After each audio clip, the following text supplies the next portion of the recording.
Well, joining me in the studio now is the Global Affairs Analyst, Marco Vicenzino. Marco, great to have you in the studio. The focus appears to be on Ramadi at the moment, but that's not the only place that Shiite militia are making gains against IS.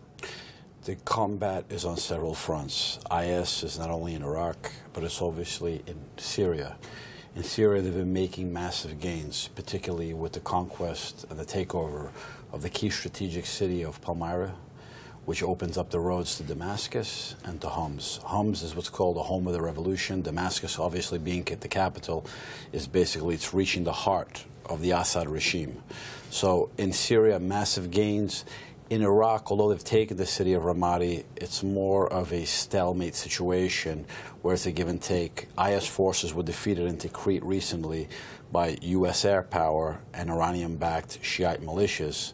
And although they took Ramadi, one of the reasons why they took it was the fact that the Iraqi regular forces were extremely weak. And they just ran out. They ran literally. out. And for political reasons, the Iraqi prime minister said to the Shiite-backed militias not to be in Ramadi. So when IS advanced to Ramadi, the Shiite militias weren't present. Had they been present, it may have been a different outcome. But we're hearing in the last 24 hours that Shiite militia have been into Baiji. They've taken control of at least some of the refinery. 200 Iraqi forces have been freed. We're kind of getting a bit of a do-si-do situation where we're seeing some gains and then some losses on both sides. You mentioned the word stalemate. Is that where we're at the moment? It's a broad stalemate. They're fighting on lines that give and take. In terms of Baiji, the oil refinery in Baiji, it's an oil refinery that supplies energy to the city of Baghdad. Which it would do. It hasn't been in operation since June last year. But it's not one that impacts international oil markets. The ones that impact the international oil markets are in the south, in Basra. So as a result, it doesn't really impact the price of oil at the present time. But Iranian forces are also, Iranian elements, perhaps we can call them, are actually helping out Iraqi forces, Iraqi government forces and the militias in Baiji with resupply. So we're in the middle of the heat of the battle right now, but it seems it's in an area of give and take. It's not exactly fluid. While in Syria, on the other part, outside of Iraq, IS have been making massive gains, and the Assad regime is definitely in a dangerous situation, in a risky situation. We've seen a lot of activity in places like Siddiqui and Madik. These are towns nearby to Ramadi. Why? Do you think we're sort of getting close to a position where perhaps these Shiite militias will make a bid to retake the town? And more importantly, do you think all these airstrikes that are taking place nearby making any difference? It depends who they have to accompany them on the ground. If the airstrikes are taking place and it's ordinary Iraqi regular army, the results haven't been particularly satisfactory. If it's U.S. airstrikes and you have Iranian-backed Shiite militias on the ground fighting, they're very much committed, they're very much dedicated, and they have a sense of mission, many of them being volunteers.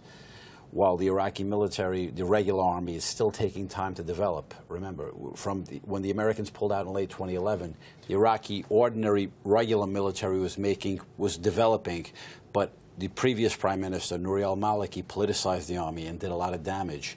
And when you had the IS advance in June of 2014 and Mosul fell, it was because much of that had been the Iraqi army was no longer effective. Do we think these airstrikes are making any tangible difference to the power balance between these two sides? Because we keep getting them. We've had something like 22 strikes in the last 24, 48 hours.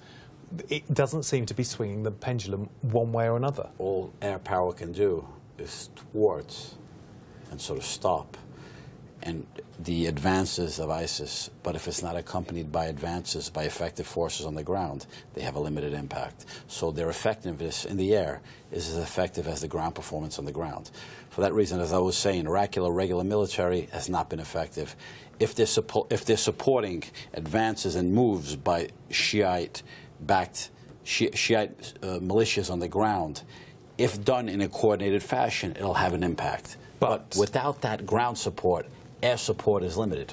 That leads us to another problem, or at least an issue. You've got the Shiites in a mainly Sunni area of Iraq. They are backed by Iran.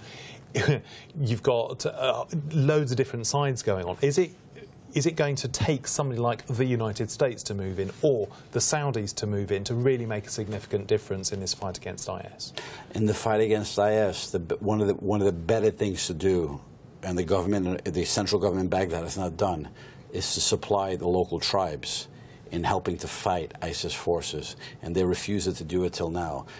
If they don't do it, and it's purely the Shiite militias, that'll help stoke sectarian tensions in Anbar province, which is predominantly Sunni, and in advance and now almost completely controlled by IS. Complete, and not only that, is the fact that it'll help fulfill the narrative of ISIS. So, unless the Iraqi government helps to supply, to arm local Sunni tribes in coordination with the Shiite militias to work in tandem to help create an Iraqi-wide national narrative. Unless that takes place, what's taking place on the ground right now will have a limited impact.